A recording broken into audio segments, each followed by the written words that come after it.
Hello and welcome back to Hooven Espresso, and today we're doing another sort of a ranking video to mark the 10th anniversary of Series 5. Series 5 aired in 2010, it seems like a long time ago, it's now 2020, which is just crazy to believe that it's been almost a decade. It has been a decade since this episode, the seasons aired. So to mark the anniversary of The Big Bang, the season finale of Series 5, I thought, in the same vein of my ranking and overview video for season 11 and 12, I would do something similar here and rank the 10 individual stories that make up Doctor Who Series 5.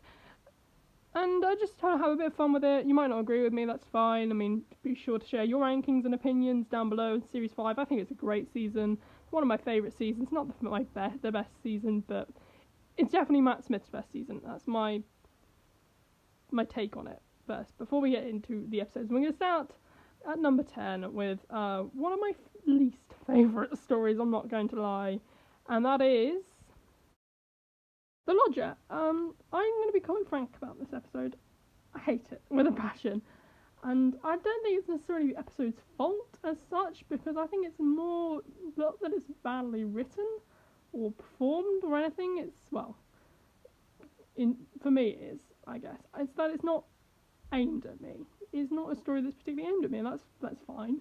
A lot of the story elements aren't aimed at me. I'm not a particularly good fan of James Corden. I saw him in Gavin and Stacey, and his character in this series just feels like he's playing Smithy from Gavin and Stacey. So I'm never going to like that in an episode. I'm not a particularly big football fan, so the scene where Matt Smith does a big football, which is clearly one of the most popular scenes from this episode, or most memorable episode, I'm not a big football fan, so that doesn't appeal to me either. And to be honest, there is one thing that I like, which is why it's got 1 out of 10 on straight up 0, is actually the sort of plot thread that goes throughout of people going up and people coming down. The problem is, once that gets interesting, they go off and do something stupid, like go to Craig's place of work, which was just so boring and dull and just unappealing to me. So, yeah, I'm not a particularly good fan of this episode. I mean, I do like the bit with this sort of spaceship thing and that, and I think it's quite nice, but a lot of the elements, it's just the elements, like the love story between Craig and his flatmate, doesn't work for me. It just doesn't work for me. But yeah, that's the only really bad episode in this season, I think. I mean, we're going to get to the next one, which is not as good as it could have been, but it's alright. So we're going to get to talk about that episode now, which is at number 9. Number 9 is Victory of the Daleks. Now, this is an interesting one, because I think it's just a bit odd. I think the actual Dalek elements are handled really badly, and the rest of the story just feels a bit like, why is this episode happening? Gary Oldman's performance as Churchill is kind of spot on. I mean, he looks like him, he sounds like him, and he's exactly how I'd expect Churchill to be portrayed in the Whoniverse.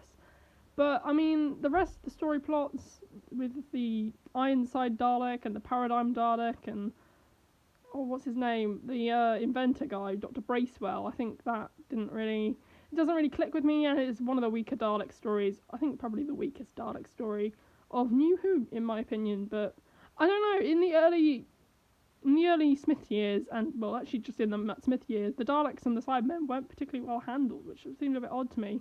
I mean, they're not that much better handled than the Capaldi era either, but it's just a bit frustrating, really, because I don't really like this story, and it was the first Dalek story of this era, and the first Dalek story in the Stephen Moffat era, and it didn't really bode well for future stories, like Asylums of the Daleks, and other episodes with the Cybermen and other key monsters, which, again, closing time having my least favourite Doctor Who character, Craig Owens, as played by James Corden, but that's a whole other video, or whole other ranking. You never know, might do a Series 6 ranking. But yeah, number 9 is Victory of the Daleks with 7 out of 10.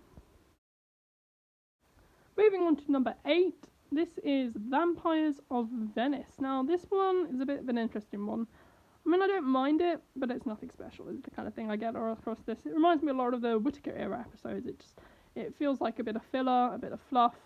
And it's fine, it's enjoyable to watch, nothing much happens in consequence of it. It reminds me a lot of the Series 11 stuff with Jodie Whittaker, especially in terms of writing. I think this is a bit of a weaker one for the series, but I still think there's a lot of plot elements that I do like. I do like the alien vampires. I like the setting up of the crack storyline with the silence. I like how they're the last of their species, much like the Doctor was at this point. She was the last, he at this point was the last of his species. So yeah, I did like that addition to the story. So I think that works quite well. And there's some good chemistry between the villain of the story, the vampire woman. I can't remember the name of now.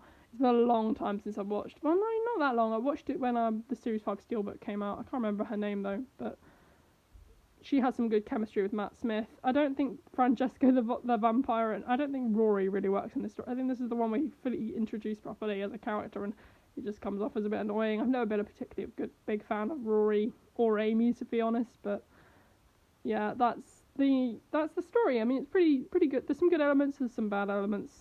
So yeah, that was now moving on to number 7, which is Hungry Earth and Cold Blood. Now, this is an interesting one because it's written by Chris Chibnall in an era before he was showrunner. And this is, again, I mean, this is one of his stronger scripts. I think it's probably second best to maybe Spyfall, maybe third best, because I do have a soft spot for The Woman Who Fell to Earth. I think I rated it quite lowly at the time, probably rate it a bit higher now, but I do quite like that episode in particular. But I think apart from those 2 episodes, this is probably his strongest script. Now, I was always quite worried when Chris Chibnall was announced to be showrunner, because he never really stuck out to me as a writer. He doesn't really stick out to me in this story. I mean, sure, he brings back the Silurians, but it does feel quite boring at parts, quite bland. The storytelling is it just feels very drawn out. It could have been a one-parter. I don't think we really needed the cold blood. I think it would have worked better if it was just one Silurian who creeped up to the surface, and it could be a bit like Dalek and how they brought back the Daleks, but they didn't really go down that route. So it does feel a bit overdrawn, and the second part does feel quite tedious, I guess. But apart from that, I do like the cast in this episode. I think Chris Chibnall is very good at casting his episodes, actually, to be fair, because the cast in this episode, the conflict between them, the inner conflict between all the different characters, and the story arc for all the different characters is incredibly well written. That's one of the better things that he knows how to do. He knows how to write characters, except his companions, but never mind. But that is my opinion on Hungry Earth and Cold Blood, and it's got a bit of a bonus because Rory dies in it, and that's always funny. I'm sorry, that sounds a bit mean, but he just keeps dying, so it's kind of funny. But yeah, anyway, that is number 7, so now we're moving on to number 6. So, number 6, we're getting into some of the really good episodes of this season. Time of the Angel and Flesh and Stone. Now, I'm going to get my main criticism for this episode out of the way before I talk about the positives, because there's a lot of things I do like about this story. Now, here's the difference between this story and Blink. I'm not going to lie, I do prefer this story to Blink. I know that sounds like heresy, but I kind of do. But the thing that does distract me is the first part. I think the second part is actually really good because they don't really focus on the mythology. One of the things that made the Weeping Angels so good in Blink was that we didn't know anything about them. We didn't know anything. We didn't really know. It was about Sally exploring this sort of world, the Weeping Angels, and getting into Doctor Who territory without actually being properly involved. But we learn about the Weeping Angels through her. We don't learn important integral stuff. Whereas in this episode it develops on them a bit, and it kind of loses the mystery a bit, in my opinion. And I mean, but towards the end, it has one of my favourite cliffhangers of the season, with the cliffhanger with him with the gun and the big grav globe or something like that exploding. I really love that cliffhanger. Love the whole line. It's like, well, you made one very big mistake. You put in the trap. You never put in the trap. It's me. I love that line. It's a great line, and I do like the second part because I like the stuff with the Treeborgs and the stuff with Amy. And I'm not particularly keen on the way it wraps up, but it's fine. I think River Song is quite good in this episode. I was always astonished that they always managed to make River Song look younger in this story than she did in Silence of the Library and Forest of the Dead. But yeah, I have a couple of gripes with it, but mainly I do like this story more because it feels more exciting. There's a lot more of adventure going on in it, so that's why I kind of like this story a bit more than Blink, because Blink, for me, sometimes, I know it's heresy to say so, but it does feel a bit, bland. I hate to say it, but I don't think Sally Sparrow is a good, alternative to the Doctor. I think it's a bit, I think it's actually mainly a fault that it actually hasn't got the Doctor in it. I think if you swapped the Doctor with just to being a regular episode with Sally Sparrow and Martha Jo. I mean, not Sally Sparrow, the Doctor and Martha. I think it would be a very good episode, a lot better than it is. But you know, that's just my opinion on Blink. I don't gonna do into depth to that. But yeah, moving on. So at number 5 we have the season finale. We have the Pandora opens and the Big Bang. Now I have the reverse problem with this than I do with Time of the Angels and the Flesh and Stone. I think part 1 is really good. I like all the stuff with the Pandorica, trying to figure out what it is, and Amy not knowing that Rory exists. I like that bit. I think the way it slowly dawns on her towards the end of the episode is really nice. It's a great bit of acting from Karen Gillan. I think one of her better episodes, I think. And Rory is also less annoying in this episode. He feels a bit more independent post being a Centurion. I don't know if that's just him. I don't know. He's got a very similar arc to Mickey in that he's kind of a bit annoying in series 1. Mickey's very annoying in series 1, and so is Rory in series 5. But I think here he really comes into his own in the same way that Mickey does in series 2. So character growth, I guess. But I think the whole stuff with River again coming back is great. Her dressing up as Cleopatra, she provides a lot of the laughs in a lot of these episodes. I think this is probably her last great appearance before I think all the stuff in series 6 kind of messes up her character for me. But I think a lot of the character is on point and everything, and the story is very good until part 2, when a lot of that just sort of gets messed up for me. I don't really like it. I think the stuff with young Amelia is kind of... She's not a particularly good actress, sorry. It's hard to find a particularly good child actress, to be fair. She's better than most, so I'll give her that. And I don't like all the stuff in the future and all the wibbly-wobbly stuff and all the time... Basically, the TARDIS exploding being the crack always kind of just bugged me a bit. I mean, it's a perfectly serviceable part 2. I just have a couple of gripes with it, but... I do think that some of the timey-wimey stuff does work. I think the bit where he comes back after dying and everyone thinks he's dead but he's not is a nice twist. I thought it was a nice twist, as well as the bit at the end where Amy wills him back into existence. I love this sort of shots with her tear on the TARDIS, the River Song's notebook or diary. I really like that shot. I don't know, that shot just sticks out for me particularly. But yeah, that's a nice... I think it's a very strong finale and one of the better finales, to be fair. And part 1 is really good, actually. So yeah, that's number 5. Moving on to number 4. 4 is more of a personal favourite. I really like the design style in this episode. I think the whole Starship UK thing is really nice. I think it's a pretty accurate depiction. I love the joke about Scotland getting their own one. I think that was a lovely little joke. And I love the start of this episode. I love the opening bit where the kid is told he's naughty and then he... his homework gets rejected and he gets thrown down an elevator shaft to be fed to this monster. I think it's a great little opening thing, and I remember watching it at the time and something like, oh my god. I just love the smilers as well. I always thought they looked quite creepy, particularly the hooded ones, the ones where you have a human face that they turn around, the two-faced ones. I thought it was a particularly nice little creepiness. I think there's a lot of creepiness in this episode, but I mean, I get why a lot of people don't find it that scary. It's more personal to me. I think the child actors are quite good in this episode, as well as I think I like the actual twist that it's revealed that the creature does want to help them, that they didn't need to tame them. I really like that twist. I thought it was really nice, little warm little moment. And I think Amy's character development in this story, I think she's pushed to her boundaries by the Doctor, by pushing her aside after she makes the decision for him. I think that was a nice sort of moment for them to get them close together, particularly as a second episode for them. I think it really brings them into becoming a stronger relationship as two characters. So yeah, it's a personal favourite. I get why a lot of people don't like it. I know that it would be lower down on most people's lists, but I just like it a lot. So now we get into the top 3, and at number 3 we have Amy's Choice. Now this is a nice little sort of mini psychological one, I think. The idea of not knowing whether you're in a dream or in reality has been a bit of a thing that kind of I relate to. Like, I've had dreams and thought that was reality, and then woken up and thought I've woken up, and then immediately I'm still asleep. I've had that kind of notion before. So this to be realised in an episode is quite a clever little Doctor Who-y twist on the sort of formula. I liked that Amy made the choice that the world wasn't worth living if Rory wasn't in it. I think that again, and I think Rory is kind of pathetic in this episode, but I love how Amy constantly defends him. Like, she's a much better girlfriend to him than Rose ever was to Mickey. And I think it kind of makes up for the whole way Rose treats Mickey in that whole of series 1 and 2, in effect, because Amy is in the same situation. She, time after time, she always chooses Rory.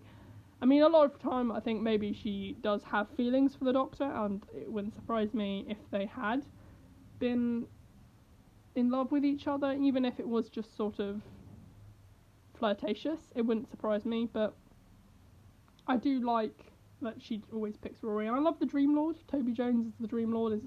He's a very chilling villain, and I really liked him. He was in Sherlock, and he gave the same sort of vibes as a character. And I really liked there was a twist on being the dark side of the Doctor. I think there's a nice little moment. So yeah, that was number 3, Amy's choice. Moving on to number 2. Number 2, we have The 11th Hour. And now this is one of the interesting ones. I don't think it's the best episode 1, because I have a really soft spot for partisan crime, because I love the Adipose, I love Donna and the Doctor and so on. That's, again, another story altogether, another ranking video. So, it's not going to be my favourite episode 1. But what I will say is it is by far the best introductory episode for a Doctor Who fan. Like, if you've never seen Doctor Who before, this is the closest, I think, to encapsulating one of the most prolific eras. Like, it's got, if you were going to go from here and then end with series 10, I don't think that would be, I think there's a nice little lot. You can obviously go on to The Woman Who Fell to Earth as well and do series 11 and 12, but if you were to get a taste of what modern Doctor Who is, I would start here. Like, as much as I do like the RTD era a lot more than the Moffat era, but I do think that it did become, the start wasn't as a particularly good start as I think here is. So if you were starting from here, you'd be able to get a grip on the sort of reality much better than I think you do in Rose. I think in Rose, it does sort of just throw you in the deep end, but in this episode, it's sort of softly throughout the episode. I mean, you don't see the TARDIS until the end, whereas in Rose, you see the TARDIS about halfway through. I mean, that was because he was an already established Doctor in a sense, that he wasn't a post-regenerator episode, but I think Matt Smith gives an interesting, quirky performance in this. I think the fish fingers and custard thing is quite nice. My sister is actually doing that for a brownie badge. She's doing brownie badges at the moment. One of the things she's got to do is make fish fingers and custard. So she's doing that at the moment. I mean, fun factoid, I guess, about my life. I'm not going to have it. I had it before. It wasn't particularly nice, but yeah. But yeah, so that's The 11th Hour. I like Prisoner Zero as well. I think he's a nice villain, and I thought the Atraxi, they're nice one-off villains. I wouldn't want to see them again, but I do think that works. And I think Amy's a bit, you know, in this episode, I'm not particularly fond of her.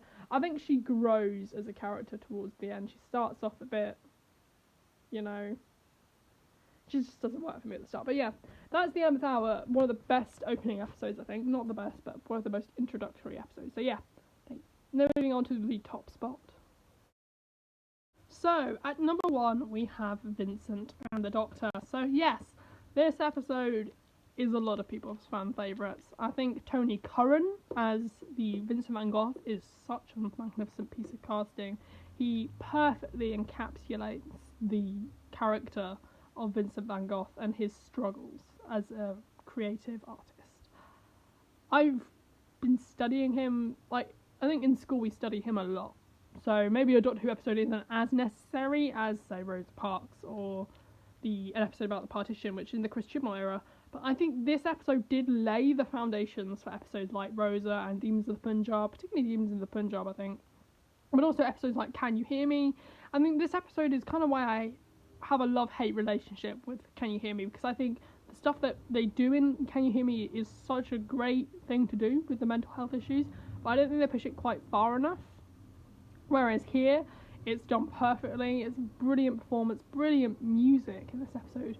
So much brilliant cinematography as well. I noticed it when we were doing the hashtag Ultimate Ginger tweet along.